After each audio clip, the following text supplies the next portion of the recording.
paksiw na isda. Ayan. Sap-sap.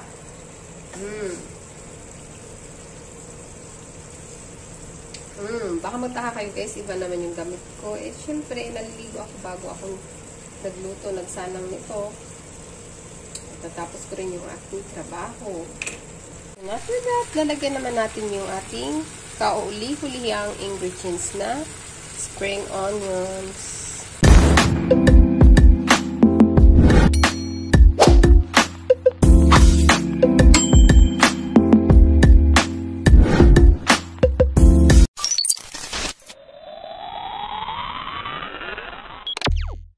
Hi guys! For today video, magluluto na naman ako ng paksiw na sapsap. Alam ko, madaming gusto ng paksiw na sapsap. So, ito muna yung aking ingredients is spring onion, garlic, at ito yung onions. Tsaka, of course, hindi mawawala yung ating ginger. Meron pa akong ibang ingredients. Ito yung salt, tsaka yung vinegar. And then yung ating cooking oil. Ayan. So, start na natin sa paghiwa ng ating ingredients. So, ayan. Hiwain ko na yung aking spring onions. Ayan. Actually, guys, later, papahuli ko ito maglagay yung spring onions. Kasi mas mabango siya. At medyo manamis-namis. Yan. And then, yung ating garlic. So, ayan na yung ating garlic. Durug-durugin muna natin. Yan. Set aside. Hiwain naman natin yung onions. Pero konti lang yung ilalagay ko dito, guys. Depende sa inyo kung gusto nyo madaming onions.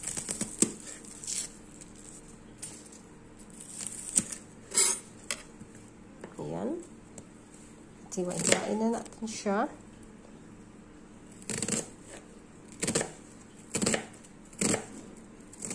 Umiiyak naman ako, guys. Ito sa onion na to.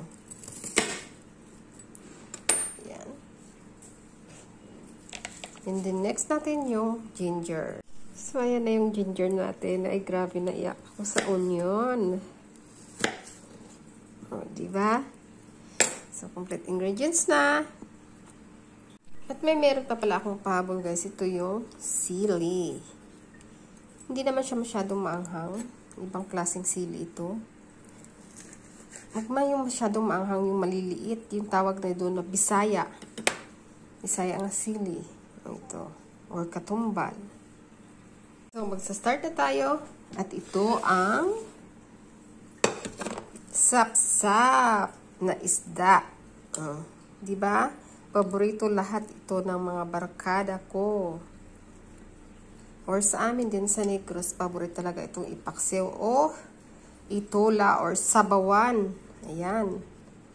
See? So, ang una-una ko po yung gagawin ay ilalagay ko ang ginger. Ayan. Ginger.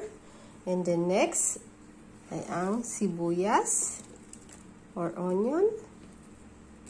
Ayan. Mas maganda yung shallots, guys, no, yung kulay pink. Ayan. Kasi mas matamis yun. And then next yung garlic. Ayan. And then of course, yung ating sili. Ayan. And then, after that, lalagyan na natin ito ng salt. Ayan. Depende po sa inyo yung panglasa nyo kung ano kadami yung salt na ilalagay. And after that, ilalagay na natin yung white wine vinegar. Or yung suka. And then, after that, ilalagay na natin yung mantika or cooking oil. Ayan. Next. Maglalagay po tayo ng kunting water. Para hindi masyadong maasim na maasim, guys. So, let's start to cook. So, ayan na siya, guys. Look. Ilalagay ko na siya dito. Ayan. Let's start to cook.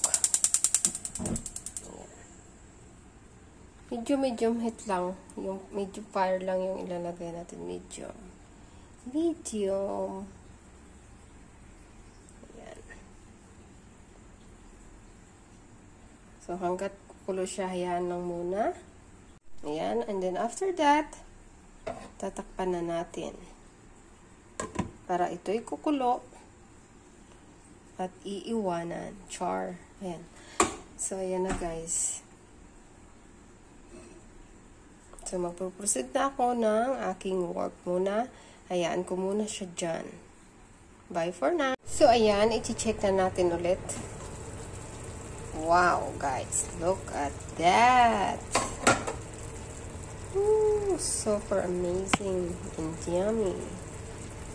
Ayan. And then, nalakasan ko muna yung apoy konti.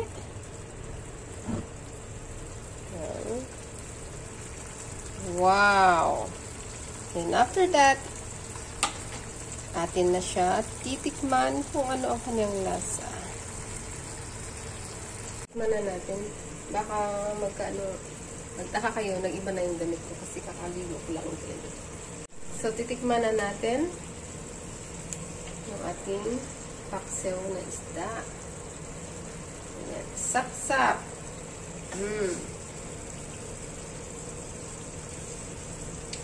Baka magtaka kayo guys, iba naman yung damit ko. Eh, syempre, naliligo ako bago ako nagluto, nagsanang nito. At natapos ko rin yung aking trabaho. Yan. Yan.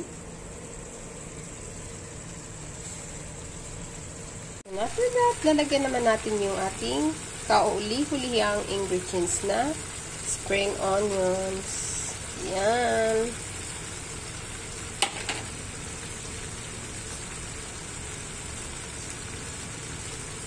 Yan. Kunting halo-halo lang. Ayan. At ito'y atin na namang tatakpan.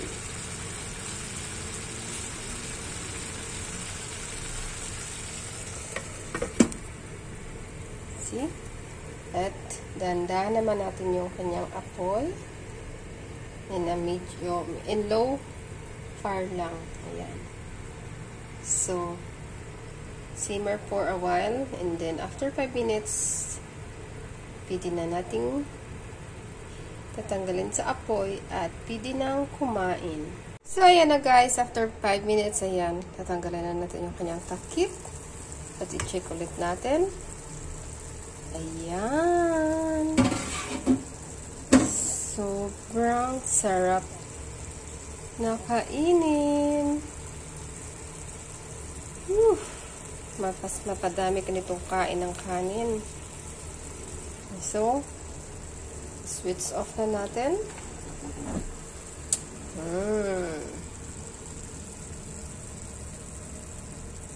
Look at that.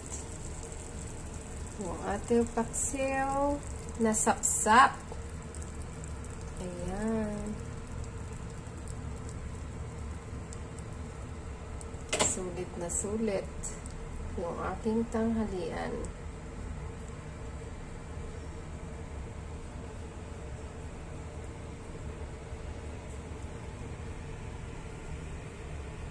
Ito naman ang aking kanin guys. Mag-iinit ako para sa aking tanghalian na yung paksiw na sapsap at saka ito yung kanin. So ito na po yung aking paksiw na steak. Ayan. At ito naman yung aking kanin.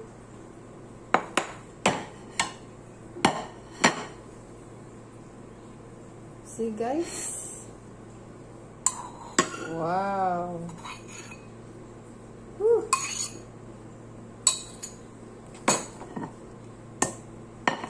Sarap! At syempre, ito naman yung aking paksiw para sa ulam.